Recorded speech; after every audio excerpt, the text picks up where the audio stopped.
What's up, guys? Welcome back to the ynggpodcast. Today we're debuting a new segment called The Hockey Life, where we dive into the career of professional and professionally aspiring hockey players. Today we have our first guest, Davide Patella, for the forward for the Brooks Bandits. So thanks for coming on. Thank you for having me. You played a lot of AAA hockey in Laval. You played for the Laval Patriots for about 3 years, and then went to midget, and then ended up at Rousseau Royal before starting your, let's say, major junior career, I would say. Yeah. So just kind of talk a little bit about that, like the transition of going from, like, let's say, Laval to major junior. Like, how do you get approached? How do you end up like getting into, let's say, that type of situation where you have to make a decision now where you have to go, into major junior, or you're getting scouted by certain scouts? Like, just kind of jump into a little bit of like what the process is like. So obviously the process begins probably, I'd say, your second year Bantam. Okay. I'd say that's where your scouting starts.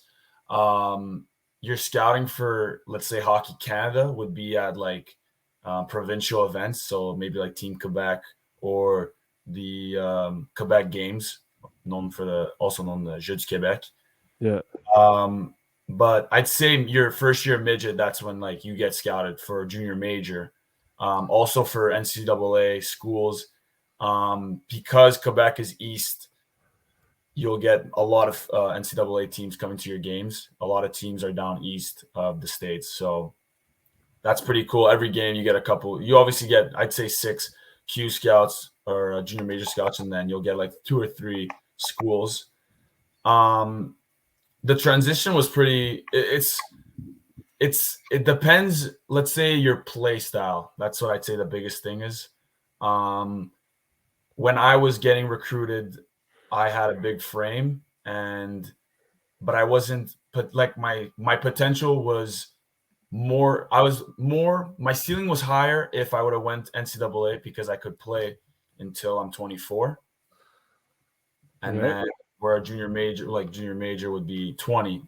So it all depends about your play style, where you're selected, who you talk to. It depends. So, and then on your other question about the transition from Rousseau to out west, it's kind of like, it's a bit hard to explain. So did you pretty see it much as a better opportunity out west, maybe?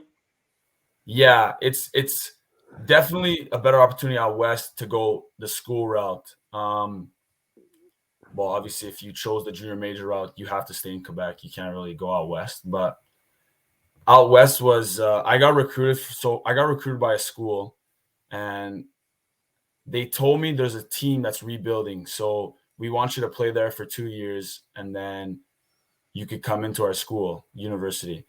And the problem was that it was the COVID year, so I hadn't played all year, and I was just finishing my second year. I had just finished my first year midget. I just gotten drafted to the Q, and I wasn't too sure what I wanted to do yet, and I was kind of like, my options were closing in on me. And out of nowhere, the school contacted me, and it pretty much saved me. They're the ones that sent me out west, and I played for the Merritt Centennials. Okay. So in the BCHL. And anyways, things changed and all that, but I'd say getting recognized is a big thing. Like, it's hard to do it all on your own. You really need like an advisor or an agent, a school, like I said. So I think those are the 2 biggest things. Okay, cool. And just for like the viewers, in terms of your playing style, who would you model your game after? Like, in terms of NHL terms. NHL terms? It's weird. It's like the more I grew up, the more it changed. But I'd say now I gotta search him up, sorry. He's about to say like the most random guy ever, bro. Yeah, we kind of do this in I think he plays for Minnesota now. Mason Greenway. Position? Mason Greenway. Jordan Mason Greenway or Jordan Greenway. Jordan Greenway? Yeah, he plays for Buffalo now, I think. Oh, he's on Buffalo? Yeah. Jordan Greenway. Okay. All right, cool. Jordan Greenway. He's a big power forward. He goes to work. He was pretty skilled in college, actually. And, well, obviously when he entered the NHL, he changed his game. But I'd say Jordan Greenway. Okay. That's an interesting one. And when you were younger, who would you model your game after? Because like you just mentioned right now, like as you get older and you join different teams, you have to fit different systems, right? So you're always adapting to the team system. So like, was there multiple changes throughout your career? Did you always stick to like the same playing style and the team just like built around you essentially, or you were an added piece to the already set system? Like, how did that work? I'd say growing up, you obviously don't know. You obviously know the flashy guys. You don't really know those depth guys. And I think Jordan Greenway is more of a depth guy. So growing up, I actually modeled my game around Jonathan Toews, the two-way center, great offensively, great defensively. Not really physical, but that was the time where there's no hitting, obviously. So. And then I think as hitting was introduced to the game, so like bantam, midget, I more became of like a Jordan Greenway. So I'm more of like a power forward who's gonna bring puck to the net.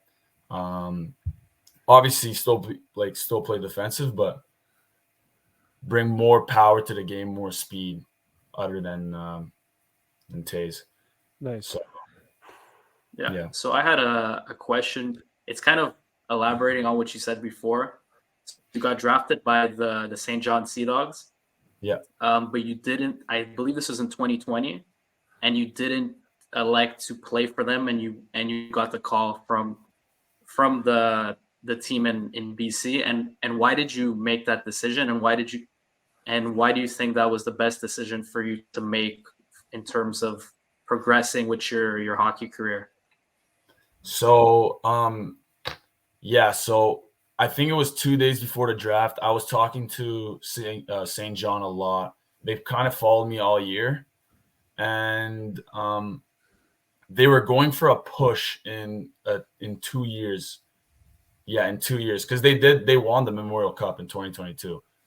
So the season was cut short because of the COVID. So obviously the recruiting started early, and all summer I was just talking to them.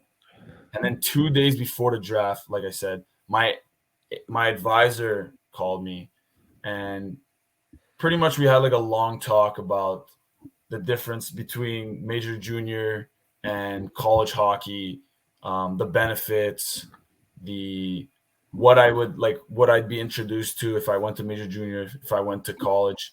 And I just felt like college was a better fit. You also get your education while playing hockey, and I feel like in major junior, it's not as you don't see it as much. It's not as popular to finish your education. You'll see a lot of players after 20 years old not go to U Sports, which is Canadian college. They'll just start working without their education. Whereas NCAA, you're forced to graduate and take a diploma or anything, pretty much. And also college, you could play until you're 24 years old, whereas at major junior, you can only play until you're 20. Okay. So like I said, my playing style, my ceiling for development, it was all just a better fit going out west to BC. And my coach made me my advisor made me understand that. But after the draft, I'm not going to lie, I was kind of getting worried because, like I said, COVID hit. There was not many teams playing. I was starting to get worried, like, did I make the wrong decision? Should I have gone to St. John? And finally, that school out of nowhere started recruiting me. So that changed my whole trajectory. And did when you make that decision, St. John drafts you, let's say they're probably expecting you, let's say, to commit to them as an example, and then you get the call from the school. So then you have to obviously inform St. John that you're not let's say, willing to play for them. How did they take it? Were they disappointed? Did they support you in your decision, or was it more of like a like because I guess in their case they kind of not wasted a draft pick, but they drafted a guy who didn't want to, let's say, play for them and decided to go somewhere else. So like, were they supportive, or were they more like, let's say, petty towards it? Let's say, as an example. They actually supported it. They supported it because the day I made my decision that I wanted to go out west, I had a call with them to tell them if I was officially going. And I told them straight up, I said, look, I'm not coming. You guys could draft me. Maybe I change my mind in a year or something. Like maybe like you can get like a steal in the draft. And they were super grateful that I told them the truth, because it happens every year. I know many players that lie to the team and say they're coming, and then they choose the NCAA route. And it was so bad that they actually put a new rule in for players that don't report in the first 3 rounds. The team gets their pick back the year after. Okay. So Yeah, I smart. actually told them. Yeah, I actually told them, and I said, like, look, I'm not coming. Thank you guys. You guys have been great to me. And even after the draft, they've been great to me. They've contacted me many times to come play for them. Even like last year, this year, their Memorial Cup run, and they're a great organization. I mean, they just won the Memorial Cup, so that's pretty impressive. And I mean, they sent me my draft jersey. They sent me a bunch of hats and socks, so it was pretty cool. Nice. And just to add to that, we see less and less, Quebec-born players being drafted by the NHL, and even in that that league as well in the queue. Did that also play a factor in terms of your decision to leave? Because we know that the NCAA is growing a lot of great talented players. You have just a couple guys on the top of my head in the last couple of years, Jordan Harris from the Montreal Canadiens, Jaden Struble, you had Jimmy Vesey a couple of years back. You had Will Butcher a couple of years back. So guys like that essentially coming from the NCAA, and making the NHL, whether they're drafted or undrafted. And there's always that time window towards the end of the NHL season where you could draft unsigned NCAA players as well. So you think that was intriguing as well, to kind of like choose where you wanted to go and play as well? I think it was not necessarily. Obviously, I knew going out west, getting drafted to the NHL would just pretty much be near impossible. Because you're not as exposed to the NHL. You're more exposed to going NCAA, completing your NCAA journey, let's say, and then signing in the NHL once you're developed as like a 23 or 24. Right. So obviously I knew, because of my frame and I'd say my speed, a lot of people thought I actually had a chance to get drafted. Maybe just like like those like picks that have potential. Yes. You draft A like project. a project, yes, a project. Like just one of those guys. I mean, Hidden gem. Yes. So like, it was like that was one of the things. Like if I went to the junior majors, that would be like, obviously I was thinking about the draft, but I was more concerned about my education than actually getting drafted. If you think about it, what percentage of the guys that actually get drafted actually play in the NHL? Your chances of actually playing in the NHL are slimmer than like 1%. And I feel like when you go to NCAA, you develop more as a man, so you're more prepared to go in and actually make the team. And that's something my advisor made me understand. Yeah, you look at like a situation like Cole Caulfield's brother was undrafted, goes to the NCAA, whether if it was his brother's name that allowed, scouts to go check out his game, he ends up signing a deal with the Toronto Marlies in the AHL. And I think that in itself is an accomplishment, because right there, you're a step closer to the NHL. You know, if you play well in the AHL, then you're just going upwards, which is the NHL. So I mean, I like your decision. I respect your decision as well. I think it was very smart on your behalf, especially looking at it in terms of an educational point, but also, you know, taking into consideration the whole, like, how many players actually make it out from Quebec and actually play on the NHL. So This year, I think the list just came out. I know a lot of guys in our team get the list for the upcoming the central scouting, and they were showing me, and in the first round, there's not a single Quebecer, which is crazy. I think it's the first time in like. I think there's one.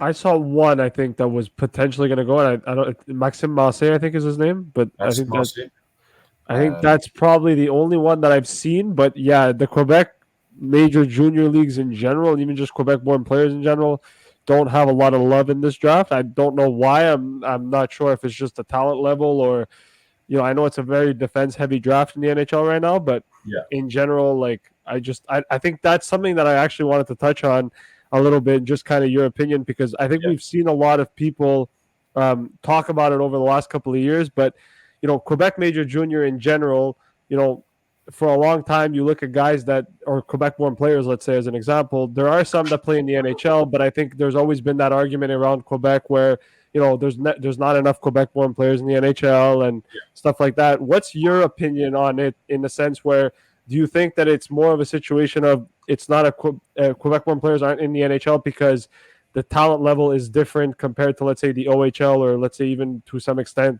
going the college route, or is it more just the fact that, you know, they're not getting the right coaching and it's not necessarily their best route to go? What's kind of your thoughts on it? Because I look at it more as like Quebec's a good league. Like, the major juniors is a good league. QMJHL is a good league, but I find a lot of guys that are not necessarily Quebecer end up doing better than the actual Quebecers, and I think that's probably just because they put a lot of pressure, and the media too is big in Quebec. So just kind of your thoughts on that.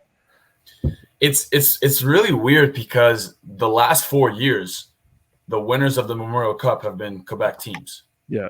So is it because these teams build the Quebec League builds super teams and they just compete for the Memorial Cup, and then the rest of the league is just left to dry? Or is it just a lack of talent? I'm not sure. I couldn't tell you, but obviously everyone notices that from Quebec. Right. It's always a big thing, even when it's just like the World Juniors or the Helenka Gretzky. There's always complaining about, oh, they don't like French people and they're not sending enough Quebecers and all that. Right.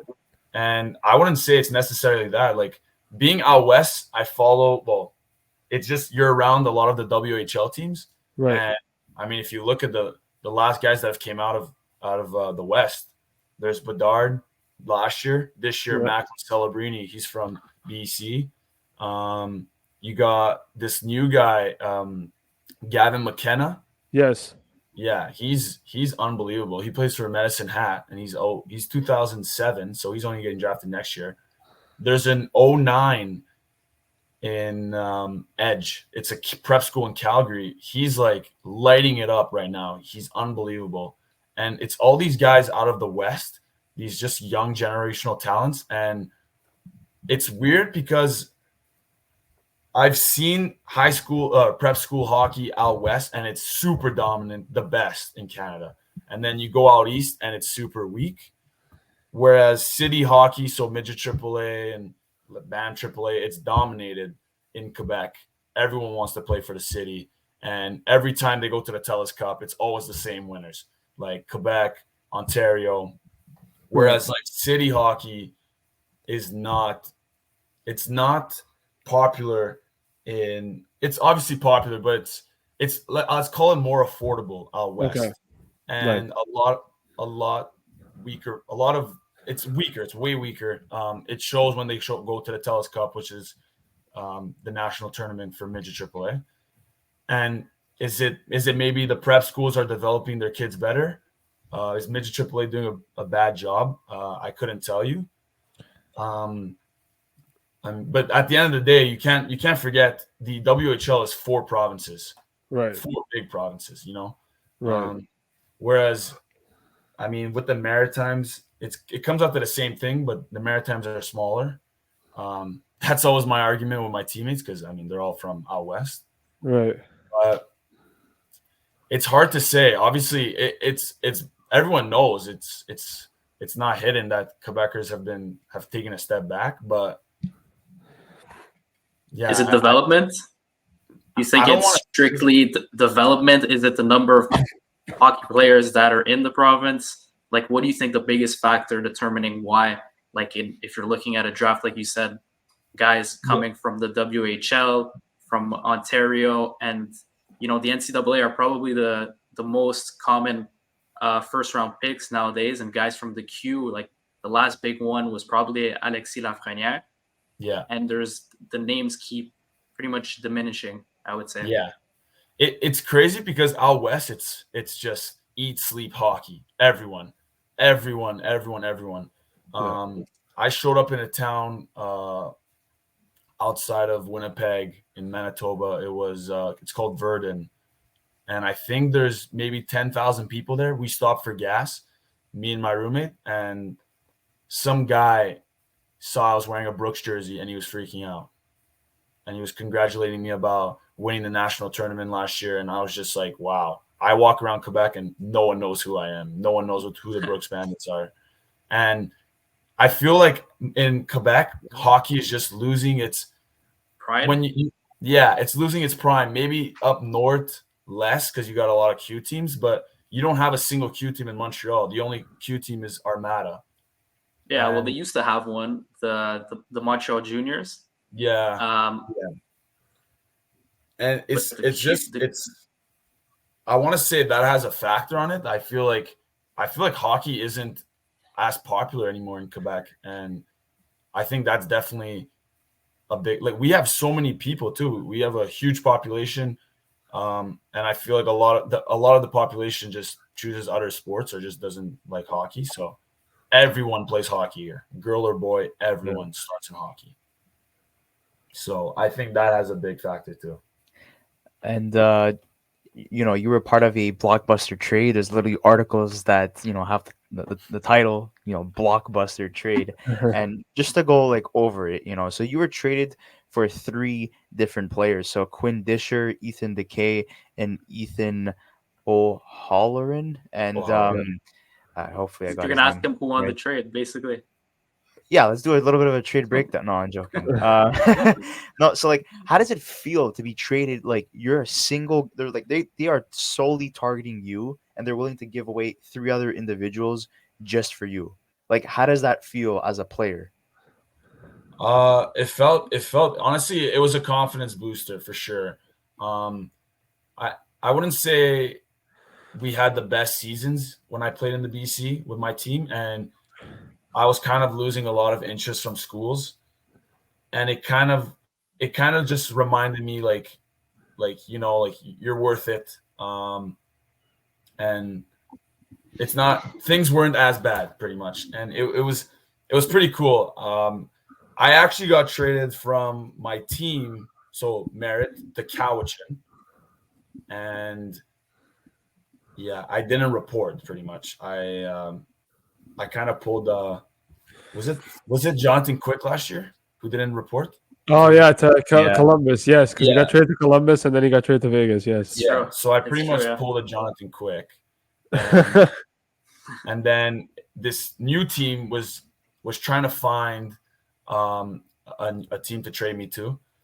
There was a couple teams that had like big offers, but out of nowhere, my coach now, the Brooks Bandits, he was making a different trade with the Cowichan coach, and the Cowichan coach says, "Look, we just got the captain of Merit.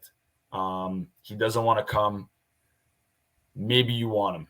And he watched a bit of video. Maybe like he told me this afterwards. He said he watched maybe 5 minutes of video. He contacted his sources in the BCHL, and he said after that, right away they started making an offer, and then it fell through. And I want to say it was a pretty good trade. I mean, we won the national tournament, so I guess it worked out. Yeah. The 3 guys are actually great players. One of them plays for Okotoks, which is one of the teams that just left. He's doing pretty good. And then the 2 other guys are both committed to Michigan Tech, which is a pretty good school. I think they're both in the the NAL, which is the North American Hockey League. And one of them I played him for my 2 years in BC. He's a really good player. It was good. It was I was super excited, honestly. Brooks's reputation, I would never thought I would have gone to a team like Brooks. And just to know that a team like Brooks wanted me was awesome. It was a confidence booster for sure. Did you feel bad to like not report to the team that initially traded for you? Was there like tension between you and that team, or they completely understood? No, he completely understood. He was obviously sad about it. He was trying to get me pretty much the whole beginning of the year.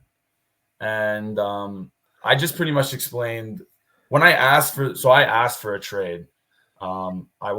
We were a losing team and I wanted to play for a playoff team. I thought it was fair to me to ask out because I had played 2 years on this team and there was I just feel like a lot of people didn't have the heart and the passion to make it a winning team or a winning organization. So I wanted to go to a playoff team and I made that clear to my coach.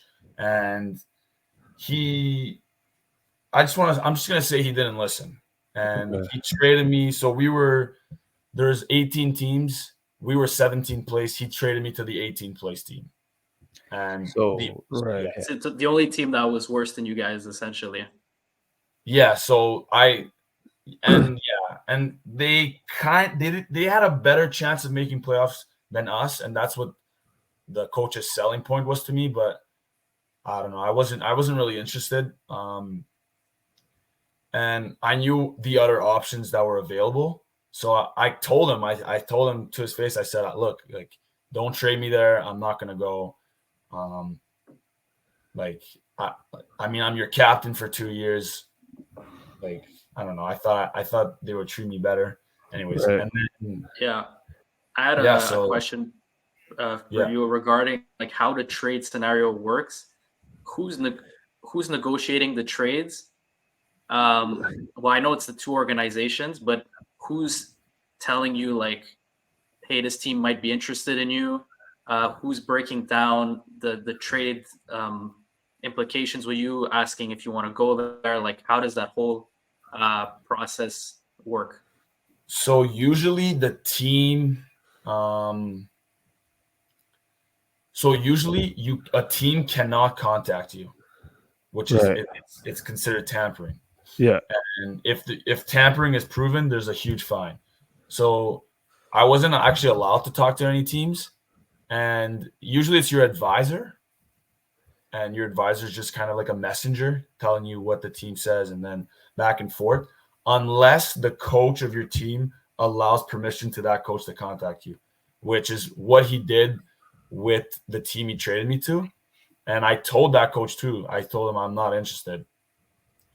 So the trade, how it works is usually when you ask for a trade, or for example, the coach wants to trade you, he puts you on some website, and every day the website's like updated with things or players, whatever.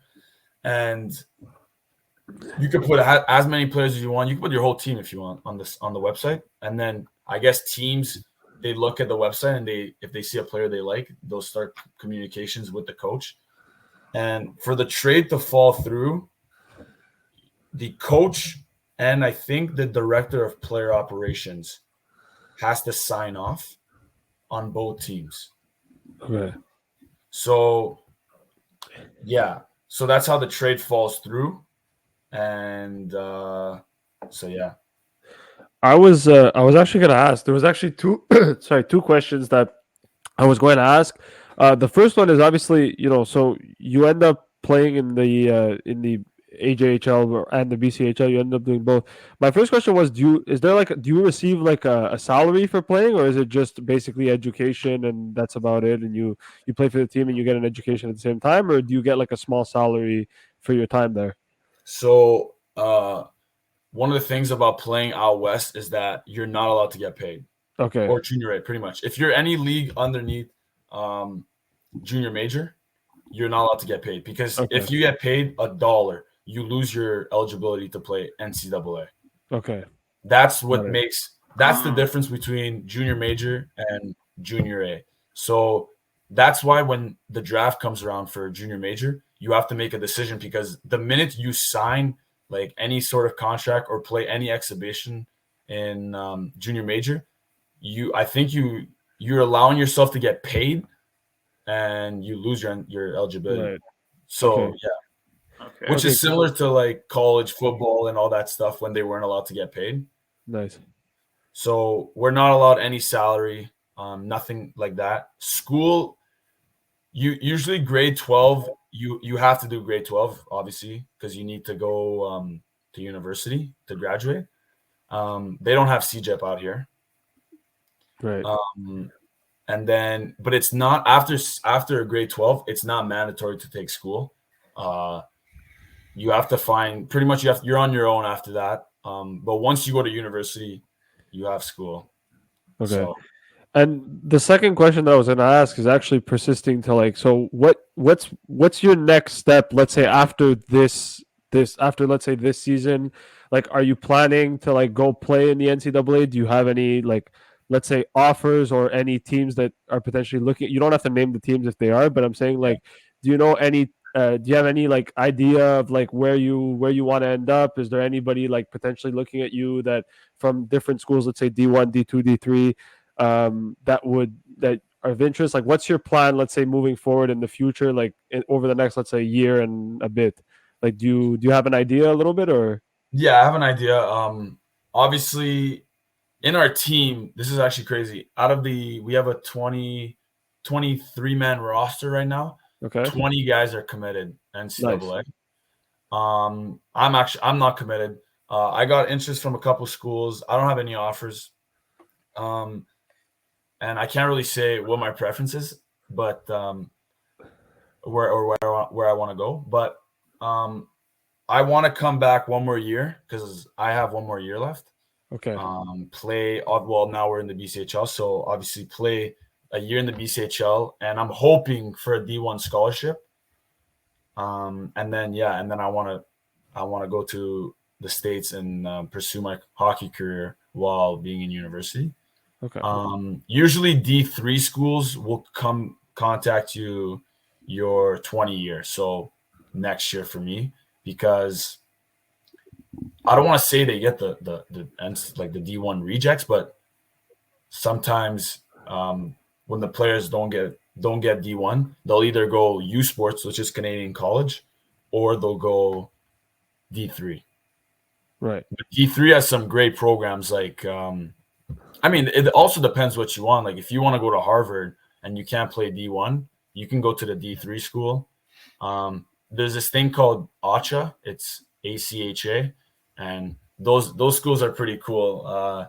The level of hockey obviously isn't as strong as NCAA at D1, but you got UCLA, which has a great schooling program, and it's in LA, so that's pretty cool. I'm pretty sure FAU, Florida Atlantic University, all these schools down south have ACHA, which would be crazy. Like, you go to one of these big schools, maybe a great school, and you pursue your hockey career while getting your education. So it all depends what you want, but I want to play D1. Okay. Nice. And go. Yeah, I was gonna say that. When you got traded to the Brooks Bandits, what kind of role did you fulfill for your first, let's say, half a season after that trade was happened? And this season, what kind of role do you play on that team? Do you see potential for you to grow into a different role next season during your last year? And how confident are you in your game moving forward, potentially for when offers are going to be coming in the near future? Okay. So I actually got traded at the deadline last year. So usually when you trade at the deadline, it's for missing pieces in your team. And my coach needed a third line left winger. And I had never really played. Well, I've played left wing, but I grew up as a center. I mean, I told you guys I model my game around Jonathan Toews. So I was a big face-off guy, and like the centerman's the most important guy in the defensive zone up front. So when I came in, my role was third line left wing, probably kind of like a bottom six guy. And when playoffs came around, to be more like a kind of like my line, we're all 6'2", so kind of like a power forward line. Don't get scored on and maybe get a fluke goal, create momentum for the team, hit. We were kind of like a shutdown line. And anyways, playoffs didn't really go my way. It was a bit of whatever, but it worked out, I guess. I think I played 20 games, or no, I got suspended actually. So yeah, I got suspended for a hit. So I played only like 15 when I got traded there during the season, and I pretty much stuck to that role the entire season. But I was playing with. It was pretty cool because my centerman was the second leading scorer of the league. Okay. Yeah, he was incredible front net power play. Like this guy just generated points. And then my right winger was a 2006, which is like the youngest you could be in the league. And he's an absolute sniper. Like he's lighting it up this year. But yet last year as a young guy, I mean, obviously he wasn't getting as much opportunity. And so I'd say during the season we were generating points, and then when playoffs came around, it was more like a shutdown line. And I wanted to ask actually, because you actually brought it up, but so you ended up getting suspended.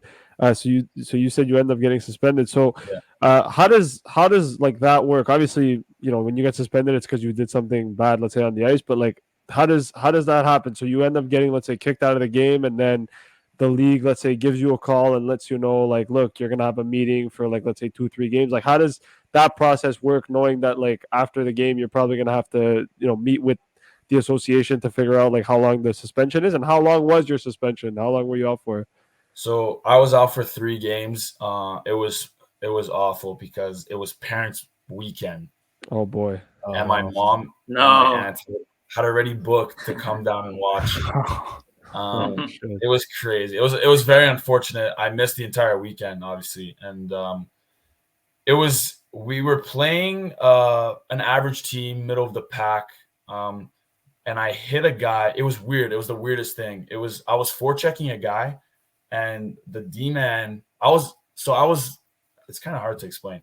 The D-man rimmed the puck to the guy, and I literally just went to finish my check on him, and I thought he was okay. Like I just hit him. I guess I hit him in the middle, like his middle area, but on the back. And Okay. we had visors at the time. And I guess he hit his face on the window. I don't know. I didn't touch his face.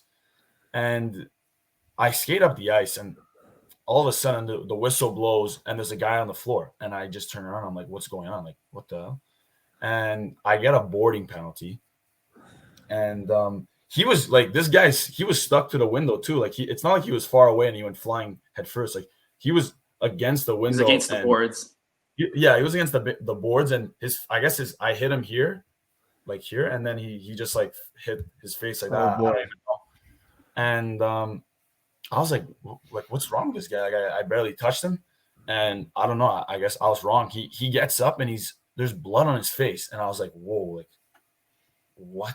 I did not touch this guy's head. Like, I don't know what's going on. So I'm like really confused. And our best player actually had gotten kicked out at the beginning of the game for a hit, like a real hit from behind. And so I was like, oh my God, there's no way. Like they're going to kick me out. And like, I was literally just finishing a forecheck. And so I go to the penalty box. Their entire team is like taunting me. And they're like screaming stuff at me. I don't know. Pretty much just telling me they're going to like fight me. And then the ref comes to the penalty box and he kicks me out. He says, you have a 5-minute, you're suspended. And I was like, what? Like, this is absurd. It was the worst time too. We were down 3-2. we were hot at that moment. I think we were like on a 10-game winning streak. And so I got kicked out. It was in the third period. And I think the reason the suspension was 3 games was because the guy actually got a concussion.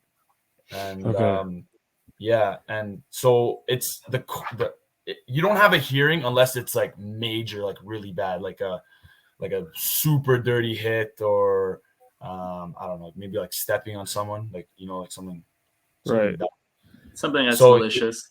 Yeah, something that's malicious. So they just contacted my coach. They said, you got 3 games. But that, like, I don't know. I want to say the refs were out to get us, because I got suspended 3 games. Our best defenseman got suspended 2 games for a fight, and then our leading scorer, I think he got 1 game. Okay. Yeah, 3 guys. So he got one. So he got 1 game basically for. You said it was a dirty hit. Oh yeah, it was super dirty. And how do you get less games than you? I think the guy he hit was fine. I think it was the aftermath of my hit that really caused me to get so much, because there was blood, right, on the play. Yeah, it was blood too. Yeah.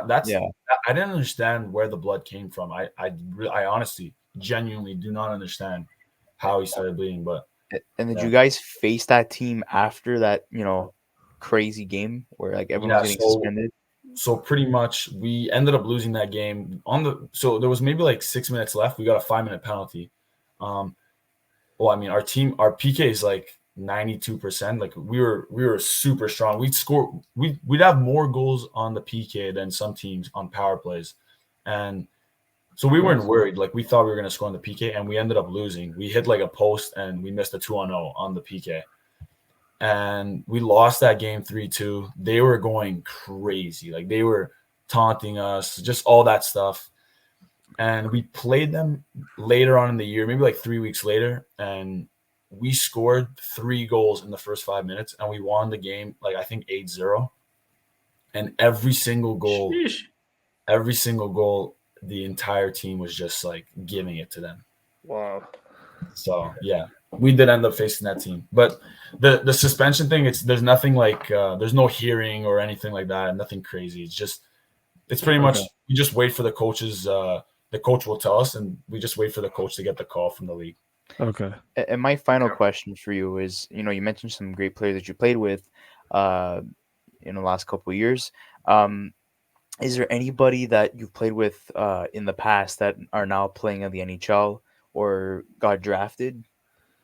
Yeah, there's a lot. I was fortunate enough to go to Team Quebec, so obviously there's a lot of guys from there that have gotten drafted, and I've actually played a game. There's a lot of guys that I've played against too. I'd say the most notable one would be, I know Tristan Luneau has I think 10 games this year. I can check, but yeah, I believe so. Yeah, Tristan Luneau. We played together spring hockey as well. One of my great friends, Noah Warren, he was drafted to Anaheim. One of my teammates for a long time, actually, Angus Booth, he came out of Montreal. He's drafted to the LA Kings. He hasn't played a game though. Yeah, Leno's played 7, so he's got 3 points in the NHL. What team does he play for? Anaheim. Okay. Yeah, they're both Anaheim. Jordan Dumais. He's a Columbus prospect, no? Yeah, he's awesome. He's honestly, I love that kid's story because it's like he was always doubted, and now he's just lighting it up. Like he had an interesting World Juniors too. I was watching the World Juniors, and he was a guy that a lot of people were anticipating. Yeah. Well, I mean, it came out later. Right. He had a hip injury or glute. I can't remember, but he was injured. And then from my team, like the recent got drafted in the. Sorry to cut you off, but he got drafted in the 3rd round. He's a bit of a smaller guy. He's listed at 5'8", and he's playing in the Q this year. So he's somebody that a lot of people doubted. I think he went up now. He might be in the A. Probably. But he's hurt, so he can't play either way. But yeah, a lot of people doubted, like you said. And one of the guys actually that, I don't know if you played with him because it was during the COVID year, but he actually was drafted by the Canadians, goaltender Quentin Miller. Do you know a little yeah. bit? Do you know a little bit about, like, I went on Elite Prospects just to check, but you guys didn't play that year. If you didn't play with him, do you know like type of player he is? Is he a good goalie? Do you see him potentially being, let's say, maybe not an NHL goalie, but do you see him, being a good pro goalie in the future? What's your kind of opinion on him? Just a little bit. I want to say that guy was he's like kind of similar to DeMelo. Like his story is awesome. He played for Notre Dame, the school, which is crazy. Like someone getting drafted out of the high school league is just, well, he didn't get drafted out of the high school league, but he played in the high school league, and he didn't make midget AAA his first year. He came in his second year, and he was just kind of like, we didn't play, and I think he just developed like really well. I mean, he grew too. I know he grew. He worked really hard. I remember every Sunday when there was COVID, we couldn't really practice. We'd drive out an hour and a half away to this one rink that they gave us the ice. I don't know why. And he would be there every morning working his ass off. He was the only goalie on the ice. And that was pretty awesome. And he went to Quebec and he just fit in perfectly. And he was opportunistic, and I mean, it paid off. Like I honestly think he's a great goalie. I'm not going to lie, I haven't seen him in a while, but we did play on the same team. Nice. And, but didn't the Canadians get also the guy? Yeah, Jacob Fowler from Boston College. Yeah, he's awesome too, that kid. Are you what's your favorite NHL team? I'm assuming the Canadians, right? Or not really? No, it's actually, well, it's the Blackhawks. But I said before, my favorite player is Jonathan Toews. Okay. Well, it makes sense, but now Bedard's there, so eventually, maybe in the future, if you end up making the NHL, if you end up going to the NHL, you and Bedsy on the first line, See, that's a long stretch, but yeah. I mean, I don't think so. You got a dream. You got a dream, right? I mean, you got to dream. And right now, Chicago, they have a lot of injuries. You look at that roster, and you're like, you know what? They have the cap space to bring you in. Yeah, exactly. The cap space to get it done. Yeah. They also need players, so Yeah, I know. No, it's not for another. I don't know, like 5-6 years. That'd be like a future decision. Like the things that have to happen too. Like I said before, it's slimmer than 1%, honestly, to make the NHL. I think the older you get and the more you advance in hockey, the more you understand, like, wow, like you play in the NHL, like that's impressive. Right. When you're like mad at a screen, at a game or something, and you're like, how's this guy in the NHL? Like, this guy sucks. Right. It's crazy. And it's not even what people think, like the speed or the shot. Like, I think some of my teammates have similar shots to the NHL. I'm convinced. And it's just the little details. It's crazy. Like, they just do the little things so well. And it's pretty much robotic. Like, you watch game 53 in, I don't know, like December or January, and it's just so like smooth and it just flows, and it's so robotic because they're just perfect. Like, perfect. It's in the NHL is just whoever makes the least amount of mistakes wins the game, because everyone's just make no mistakes. That good. Yeah. Yeah, it's crazy. I just want to ask one final question, and I'll let Zach chime in. But just if there was one piece of advice that you would have to give, let's say, to a young kid who's, let's say, kind of in your position, playing Bantam AAA or even going to Major AAA and is on the verge of, having to make a big decision, what would be like the advice to them, or just any kid playing hockey, about like, your experience and just kind of like your situation? Like, what would you give them as an advice, any motivation that you would give to those guys, in similar positions, let's say, to you? This is a good one. I'd say probably just build your habits now at a young age, because you come out here or you go, I don't know, like into junior major, and you're on your own. You don't live at home anymore. Like, your mom can't boss you around and tell you what to do. Like, if you can go to bed every night at 5 a.m. if you want, but if it's your career that's going down the drain, you can eat you can eat strictly, I don't know, sugars, just donuts all day. But if you have that discipline to want to get better, it's a game changer. You'll see guys just develop like, wow. Like you'll just be like, how's this guy good now? And it's a shock. It's a switch. There's a perfect example. There's a guy I played for Brooks. I never actually played with him, but he was here a year before me. His name is TJ Hughes. He plays for Michigan. And his 19-year-old year, this is from what I heard. So his 19-year-old year, he was good, but he wasn't great. And not that he struggled, but he wasn't really in shape. Anyways, he went back home and he just like changed his habits, changed everything. He came back his 20 year and he literally lived in the gym. Like this guy lived in the gym. He slept well, ate properly, all that stuff. And he scores. He has the record now for goals in the league. I think he had like 66 goals in 60 games. I'm looking at the stats now. Is nuts. 127 points in 60 games. That's crazy. Yeah. How much did he have his 19-year-old year? 31 and 20. Yeah.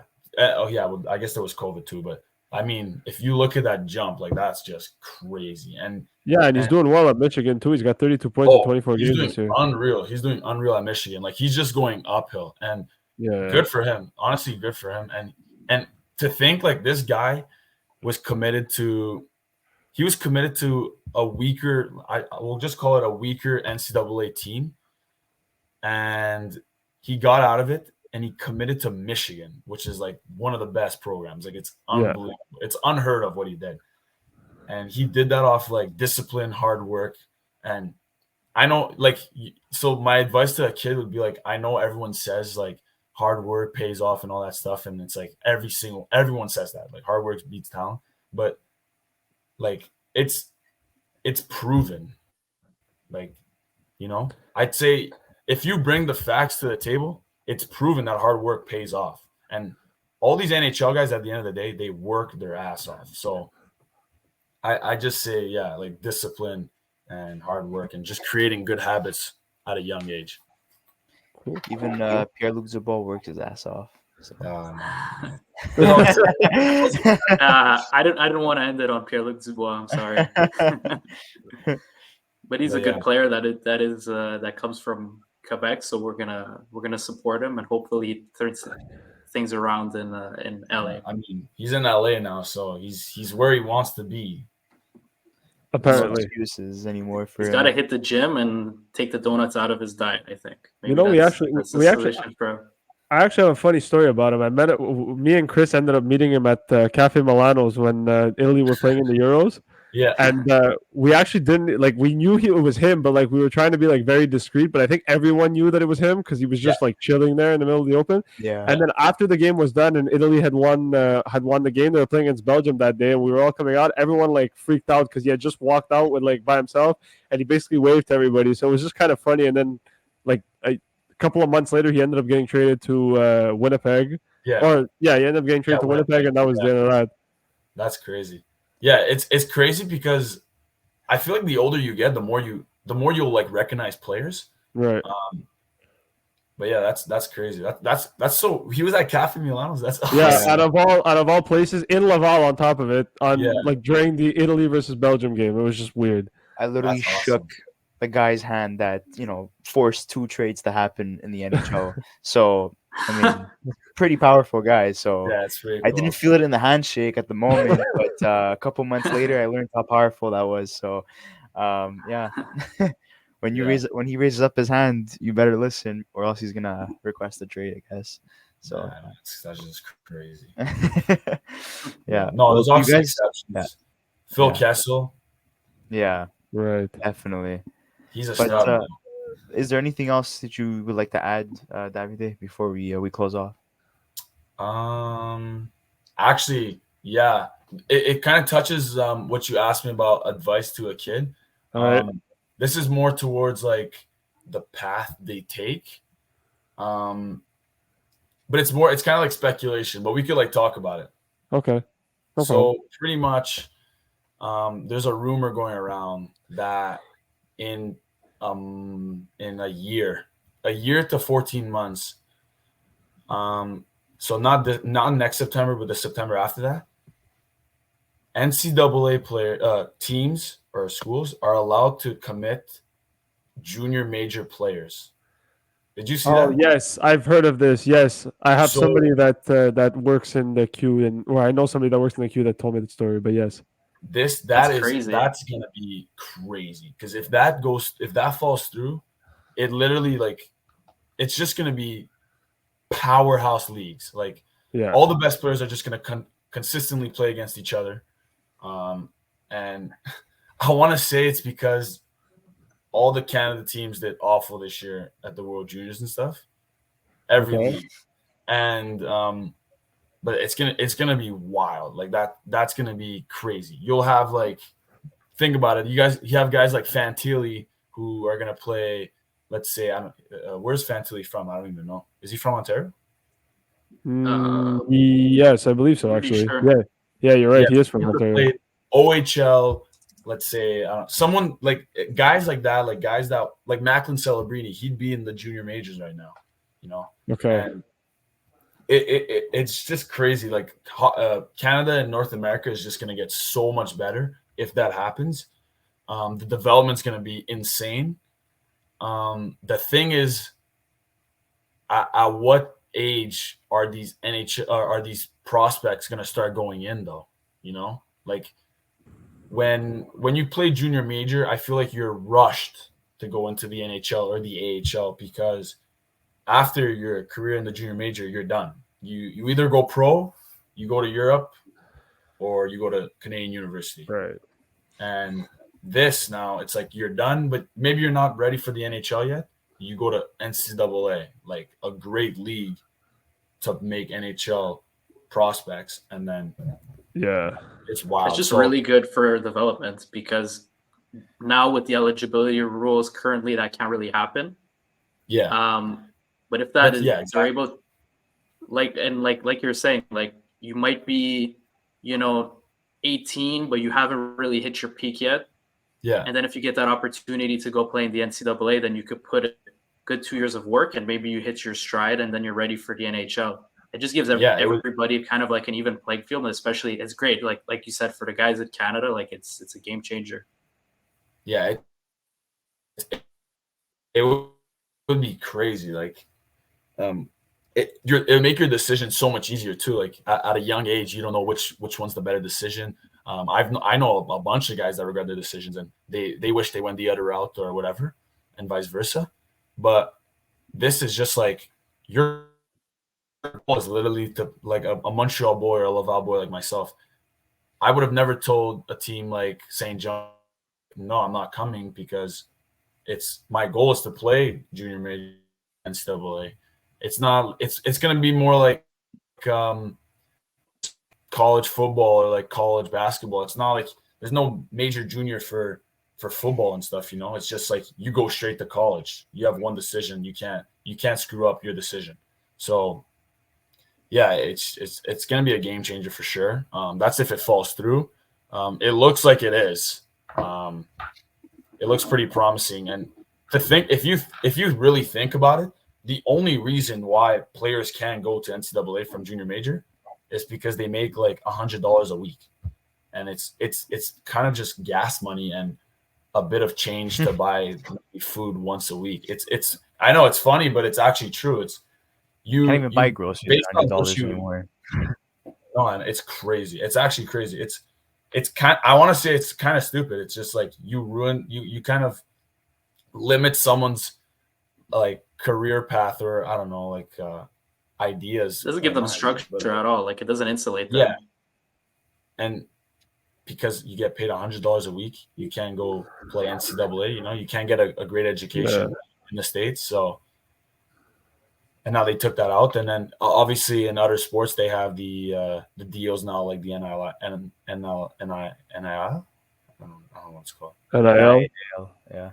Yeah. So. But yeah, and obviously, like, like I said, I have somebody who's he's a scout for Acadie Bathurst, and he was telling me kind of the story about just like you said with the NCAA and stuff like that, and how the Q wants to do that. And he was basically saying he's like, it's going to be good for the league, but it's also going to be bad because a lot of what's going to happen is some guys, let's say the best players are going to play, but then a lot of teams are going to lose their best players to NCAA teams. So Yeah. it's like a good and bad situation. But he was basically saying, he's like, look, kids need this. Like, it's not easy to go, and obviously with the BCHL and the AJHL being, let's say, independent leagues and not being a part of Hockey Canada, just being able to have an opportunity for kids to play in major junior and then go to college, I think is what the goal is at the end of the day, and that's what everybody needs to do. Because, like you mentioned before, right?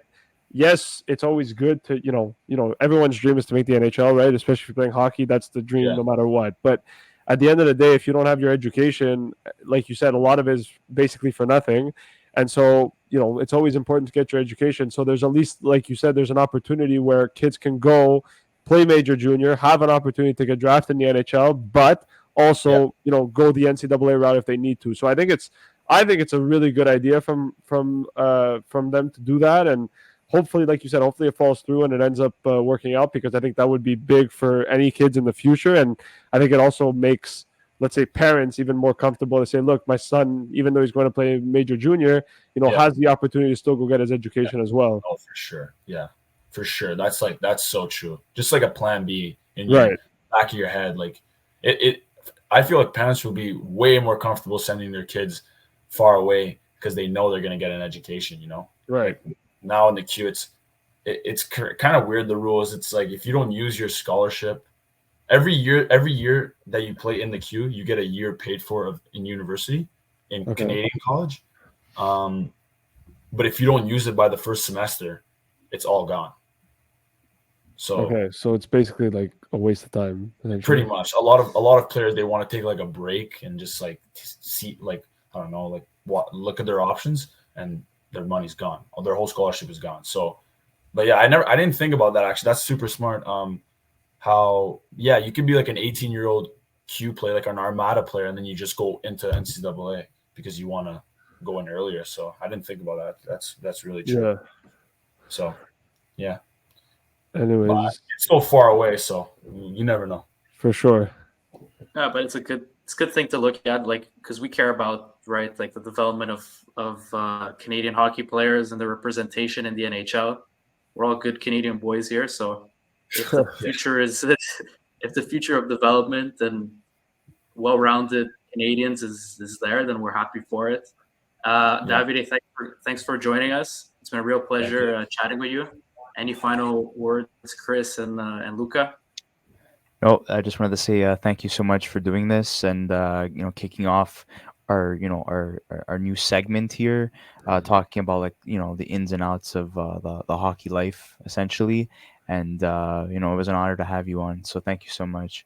Thank you so much. Yeah, and just want to say, like I said, thank you for coming on. And obviously, if you're ever interested in wanting to come back on again, you're more than welcome to come. And I also just want to wish you best of luck for the rest of the season, and hopefully you guys go and win the championship again. We'll be keeping an eye on you for sure. Thank you so much. No problem. That's awesome. Thank you guys for having me. This is great. No problem. No problem. Good luck. Bye-bye. Thank you so much.